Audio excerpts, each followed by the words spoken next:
Listen carefully.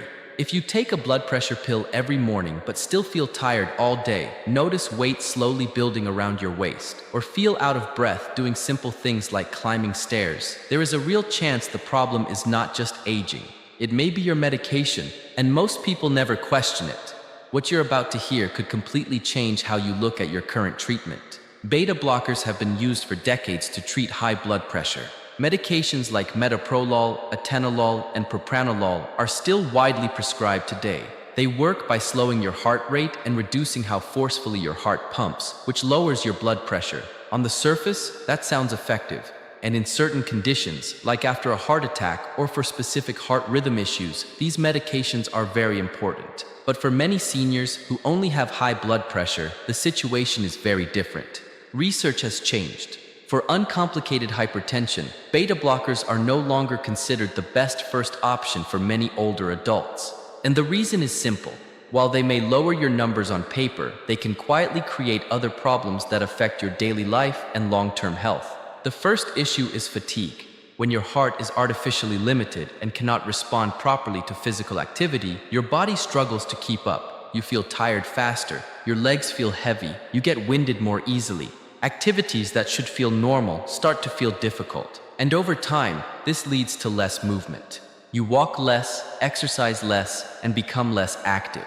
This creates a dangerous cycle because regular movement is one of the most powerful natural ways to control blood pressure. When your medication makes activity harder, it may actually work against you in the long run. The second issue is metabolic health. Beta blockers can increase insulin resistance, raise triglycerides, and lower your good cholesterol. This means your body becomes less efficient at handling blood sugar. Even if your blood pressure looks controlled, your risk for conditions like prediabetes or type 2 diabetes may slowly increase. So while one number improves, other parts of your health may quietly move in the wrong direction. This is why some people feel worse over time, even though their readings look acceptable. The third concern is dizziness and fall risk. These medications can sometimes cause a drop in blood pressure when you stand up.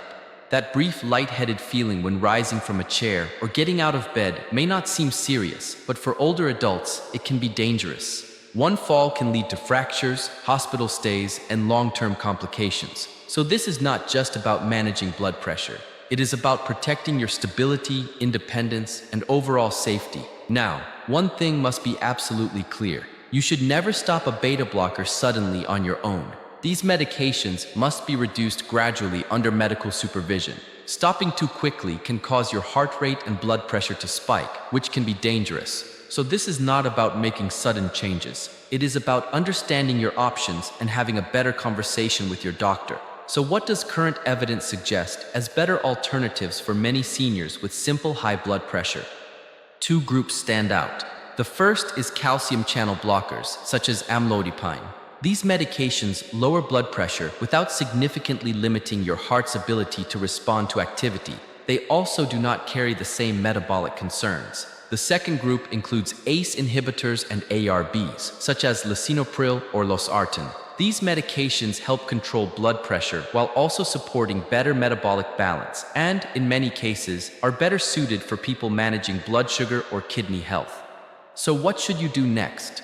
First, look at your current medication and identify whether you are taking a beta blocker specifically for blood pressure. Second, prepare a few clear questions before your next appointment. Ask if your current medication is still the best choice based on today's evidence. Ask if your blood sugar and cholesterol levels have been properly evaluated. And ask if you might be a candidate for a different class of medication. Third, request a full medication review if you have been on the same treatment for several years without reassessment. Many people continue taking medications that were prescribed long ago without ever being updated. If your doctor suggests a change, make sure you understand the plan.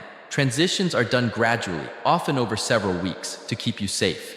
During this time, tracking your blood pressure, your energy levels, and how you feel day to day can provide valuable information.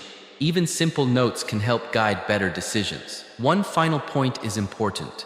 Beta blockers are still the right choice for some people.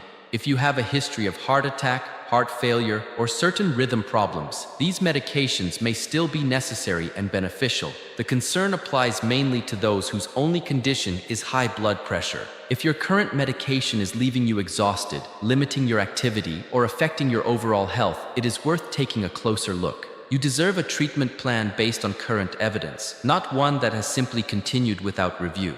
Sometimes, asking the right question is the first step toward feeling better again.